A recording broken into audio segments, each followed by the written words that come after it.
こんにちは、シャチパンです。前回こちらの動画で軽量型コードレス掃除機を紹介しましたが、今回はパワー型の掃除機を調べてきました。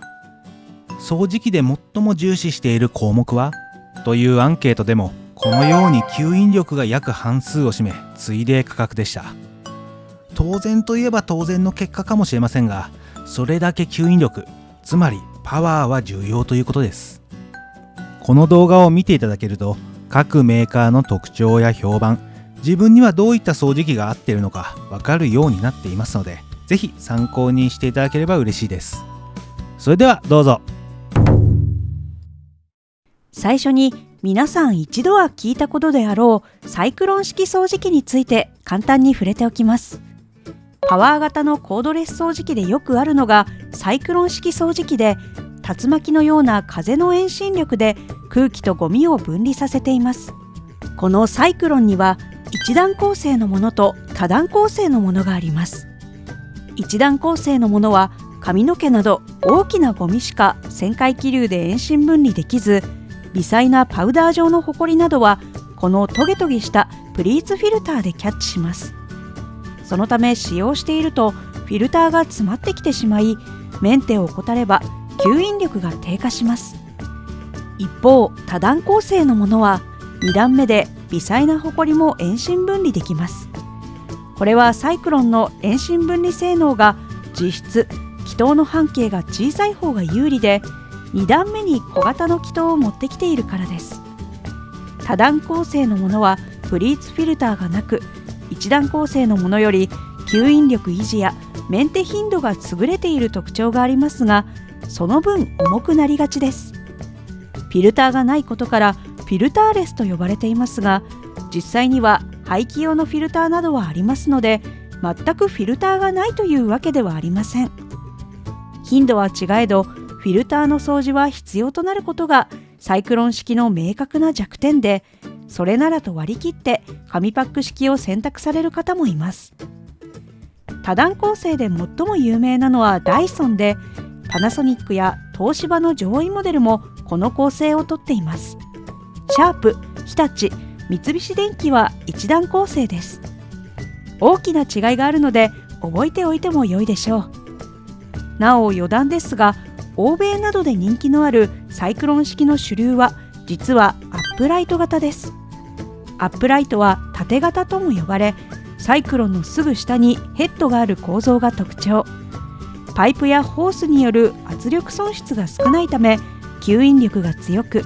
サイクロン部も垂直に配置していることからゴミ分離性能が高いです。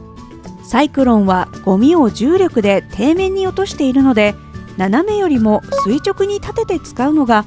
最も分離性能が高いというわけです。日本では取り回しや収納の関係で売れることはありませんでしたが、サイクロン式に吸引力を求めるとこういう形が最適解となります。面白いですね。それでは早速大手5社、パナソニック、シャープ、日立、シャーク、ダイソンの比較をしていきましょう。なお事前に現時点でコードレス掃除機を購入するとしたらどこのメーカーのものを買いますかという題材でアンケートを取ったところ、結果はこのようになり、ダイソンが最も高く、次いで日立、パナソニックと続きシャークでした。ダイソンはこの分野で長年絶対王者ですが、昨年のアンケートを見るとむしろ人気を落としており、ダイソン票が日立に流れていることがわかります。ダイソン一強の時代も崩れつつあるのかもしれませんね。これら以外のメーカーではマキタ、三菱電機、東芝、アイリスオーヤマなど非常に多くのメーカーがコメントに寄せられていました。1000を超える投票、皆さんお忙しい中ありがとうございます。コメントに書かれたご意見や使用感、いつも参考にさせていただいています。さて今回は一般的に取り回しのしやすい2キロ程度までのパワーモデルに絞って、上位モデルを基準に優れている点を青字、劣っている点を赤字で記していきます。まずは重さです。各社のモデルにも簡単に触れながらご紹介していきます。パナソニックのパワーモデルは2キロモデルです。こちらのモデルはパナソニックが今最も力を入れているクリーンドックがついたタイプの掃除機です。クリーンドックは掃除機を使った後に立てかけるだけで充電できるほか、掃除機内のゴミも収集してくれ、掃除機本体側のゴミ捨ての頻度を減らすことができます。またどちらもフィルターレスサイクロンを謳っており、クリーンドックモデルの方は発売前ということで情報が少なく、サイクロン部の構造を断定することはできないのですが、こちらの通常モデルと同じであればサイクロンが2段構成となります。ゴミ分離性能が高く、フィルターが詰まりづらいのでクリーンドックとの相性も良いでしょうか。それから通常のこちらのモデルは純正スタンドがなく、壁に穴を開けて取り付けるタイプのちょい掛けフックがついてきます。シャープのパワーモデルは 1.7kg モデルと 1.6kg モデルの2モデル展開。どちらも一段サイクロン式。残りの運転時間を確認しながら掃除ができます。それから専用のスタンド台が付属しているほか、いろんな場所にさっと立てかけておけるちょい掛けフックを搭載しています。日立のパワーモデルはパワーブーストサイクロンといい 1.6kg となります。昨年モデルよりも 0.1kg 軽量化してきました。付属品が豊富で、高いところや車のシートの間などツールを組み合わせて楽に掃除ができます。シャープ同様、専用スタンドが付属してきます。どうでもいい話ですが、シャチパンも新年早々軽量化を固く決意し、ジョギングしたところ足を痛め、新年一発目から会社を早退しました。シャークは日本市場に2018年から参入したアメリカ・ボストンに本社を置く電機メーカーです。ここ数年で日本での知名度も上がり、知らない人も少なくなってきたのではないでしょうか。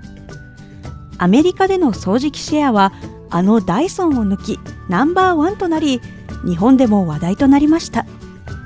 ホームページを見ると少し前のシリーズもラインナップされており、迷ってしまいますが、昨年更新のあったシリーズでいうと、軽さを重視したエボパワーシステムネオシリーズ、スタンダードモデルであるエボパワーシステム STD シリーズ、ハイスペックのハイエンドモデルクリーンセンス IQ シリーズと、ざっくり3モデル展開となるでしょうか。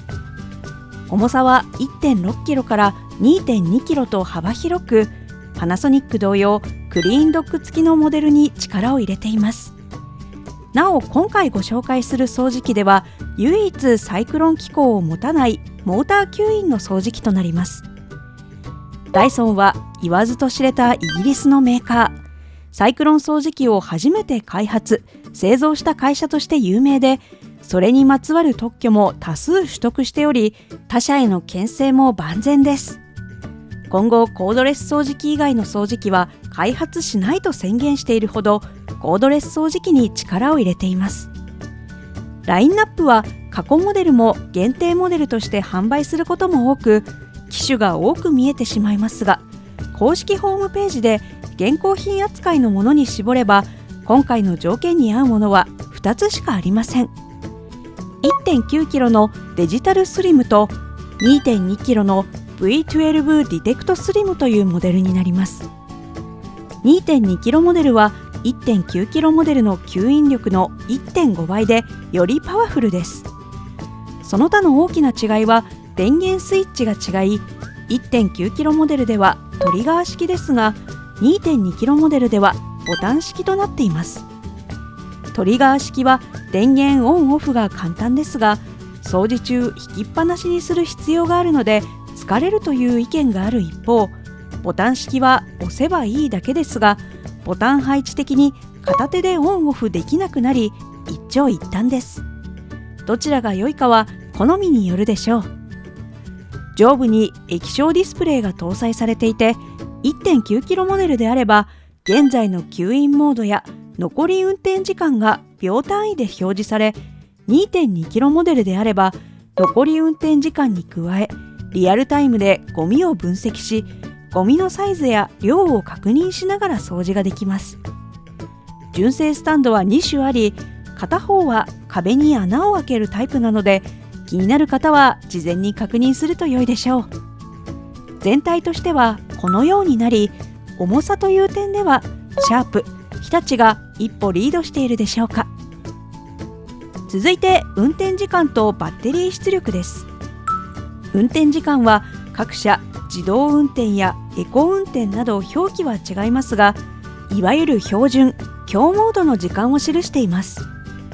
複数記載があるものは右に行くに従い上位モデルとなると捉えてください。パワーモデルとなると標準で40分を超えてくるモデルもありますが、この中ではシャープ、日立、それからシャークの上位モデルが優秀です。ダイソンの 1.9 キロモデルが30分を切りますが、エコモードがあるのでこれを使うことで運転時間を伸ばすことができます。口コミを見る限りエコモードが使い物にならないということはなさそうです。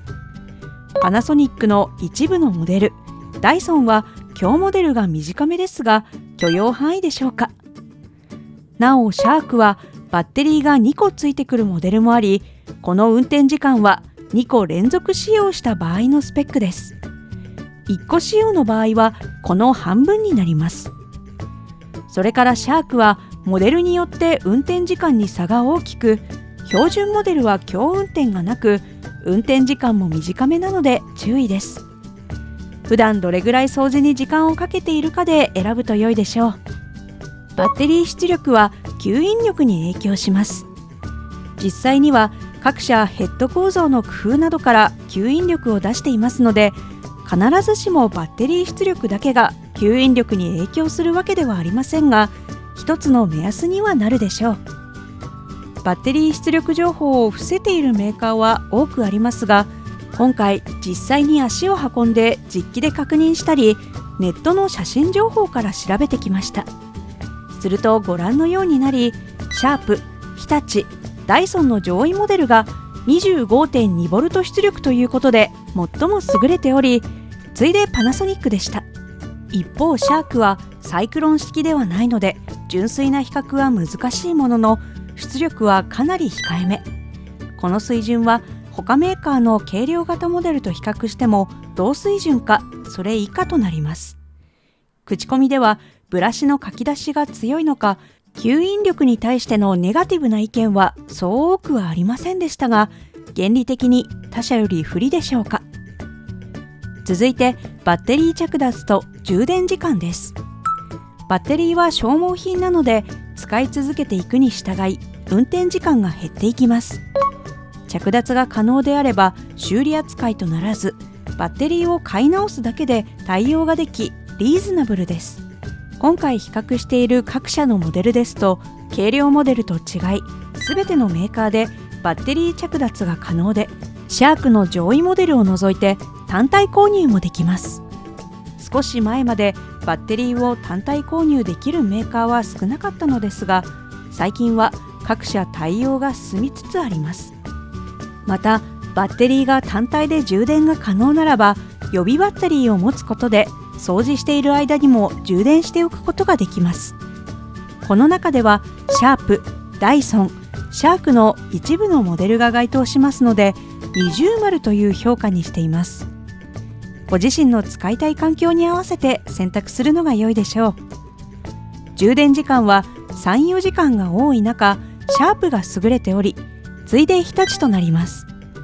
その他のメーカーはだいたい同じくらいですが、シャークの上位モデルは4時間と少し長めでしょうか。3時間程度であれば、よほど高頻度で掃除しない限り、個人的には問題なく感じます。続いて特徴です。パナソニックは軽量モデルに引き続き、ゴミ収集ドックに力を入れています。吸い取ったゴミを自動でゴミ収集ドックに移動させます。ドックは充電も兼ねるため、さっと取り出し掃除するのに適しています。ゴミは紙パックに2ヶ月貯められ、捨てる時もゴミに触ることなく清潔です。さらに本体の掃除機はフィルターレス構成を謳っており、ただの真空掃除機であった下位モデルで指摘の多かった吸引力低下の弱点を克服すべく誕生したモデルと言えるでしょう。紙パックは1個120円程度です。続いてシャープの特徴は静音設計です。モーターを遮音カバーと防振材で覆い、パンネル形状の遮音カバーで排気を集約し、排気音を低減。国内掃除機で初めてイギリスの騒音防止団体よりクワイエットマークを取得しており、他社では公開していない静音性もスペック化しており、力が入っています。掃除機の動作音が苦手な方は一度試してみても良いかもしれません。実際触ってみたところ、だいぶ静かだなと感じました。次に日立の特徴は多機能です。個人的な勝手なイメージですが、日立は革新的なものを開発するというよりも、すでにあるものを積極的に取り入れ、組み合わせ、より良いものを生み出していく堅実なイメージです。モーターにも定評があり、実際バッテリー出力は 25.2V と相当強い電圧を有しており、吸引力に期待できます。ヘッドに搭載された緑色 LED はゴミが見えやすいと人気な機能。それからゴミ圧縮機能はゴミが捨てやすいと好意的な意見が寄せられています。突出した機能ではありませんが、あると便利です。続いてシャークの特徴もゴミ収集ドックです。パナソニック同様、こちらも吸い取ったゴミを自動でゴミ収集ドックに移動させます。ゴミ捨ては月1回で頻度を大幅に減らすことができます。シャークのゴミ収集はパナソニックと違い、紙パックではないので、そのまま収集ドックに蓄積されます。捨て方はこのようにゴミ収集ドックから直接捨てることになります。紙パック代がかからない分経済的ですが、むき出しのゴミを捨てることになるのは好みが分かれるでしょうか。また紙パックがない分、ドック側のフィルターの掃除も定期的に必要になるのは注意が必要です。続いてダイソンの特徴はフィルターレスです。フィルターレスはパナソニックと同じくサイクロン多段構成ですが、パナソニックは7つの気筒だったのに対し、こちらは11個の気筒で集塵力が高く、より吸引力持続が期待できるでしょう。ただしサイクロン部は原則水洗いができないので、いくら分離性能が高いとはいえ、粘性の強いゴミなどは吸い込まないようにした方が良いでしょう。内部でくっついて取れなくなります。続いて集塵容積です。シャークとダイソンは非公開で分かりませんでしたが、口コミからは特に小さくて使い物にならないという声はありませんでした。ただしダイソンは見た目からも他社と同等の水準かと思われますが、シャークはスタイリッシュなデザインを維持するためか小さめに見えるモデルもあります。比較してみるとパナソニックがこの中でも小さめです。軽量モデルに近い水準なので、気になる方は確認してみてください。ちなみに今回ご紹介している機種のダストカップはすべて水洗いが可能で好評でした。次に価格です。現在の参考価格も合わせて載せています。下段は通常モデル、上段がゴミ収集ドック付きのモデルとなります。発売時期やモデルによっても違いますが、ダイソンが高い傾向で、サイクロン式で言えばパナソニック、シャープ、それからシャークの標準モデルが比較的安価でしょうか。シャークの場合は通常モデルのプラス1万から 1.5 万円くらいでゴミ収集ドックがついてくるイメージです。各モデルの詳細は概要欄にも記載していますので、気になる方は後で参考にしてみてください。続いて口コミです。口コミ数百件分の分析データとなります。パナソニックはヘッドに髪の毛が絡みづらいと好評でした。それからゴミセンサーが良いという声がありました。目に見えないゴミも検知してランプの色でお知らせします。またサイクロン多段構成によるフィルターレス構成がいいという声がありました。サイクロン部もダイソンと違い、水洗いできる点も差別化できています。一方、悪かった意見としては、フィルターレスを謳いながらもプレフィルターと中央のネットフィルターは掃除する必要があります。ネットフィルターは他社と同じくブラッシングしなければならなく面倒という声がありました。どうしてもライバルのダイソンと比べられてしまう点ですが、ダイソンはゴミ捨ての際、中央のメッシュ部に付着したゴミはゴム製のスクレイパーでこそぎ落とすような構成になっています。それからゴミカップの容積が少し小さめなのが残念という声がありました。次にシャープは予備バッテリーが好評でした。バッテリーの取り外しも簡単で単体で充電できるため、掃除している間にも充電できます。それから静音性がいいという声がありました。悪かった意見としては、スタンド充電が欲しいという声がありました。本機のバッテリー充電は単体充電のみで、本体をスタンドに立ててもバッテリーを外す必要があります。それから他社のこのクラスの掃除機には搭載されていることのあるヘッドライトが欲しいという意見がありました。続いて日立はアタッチメントが豊富で嬉しい、ゴミを可視化するゴミくっきりライトが好評でした。緑は人の目で最も感度が高い色で、クリーンルームなどでも用いられているので効果的です。それからゴミ圧縮が捨てやすくていいという声がありました。悪かった意見としては、自走が強すぎるという意見が少数ながらありました。 YouTube 動画やテレビショッピングなどでは、軽い力でスイスイ前に進む自走機能をやたら褒める傾向にありますが、逆に絨毯などでは引くときは重く、そして原理上自走式は引くときにゴミがかき出せます。そのため構造上難しいかもしれませんが、オンオフで切り替えられる機能が欲しいという声もありました。次にシャークはバッテリー価格が好評でした。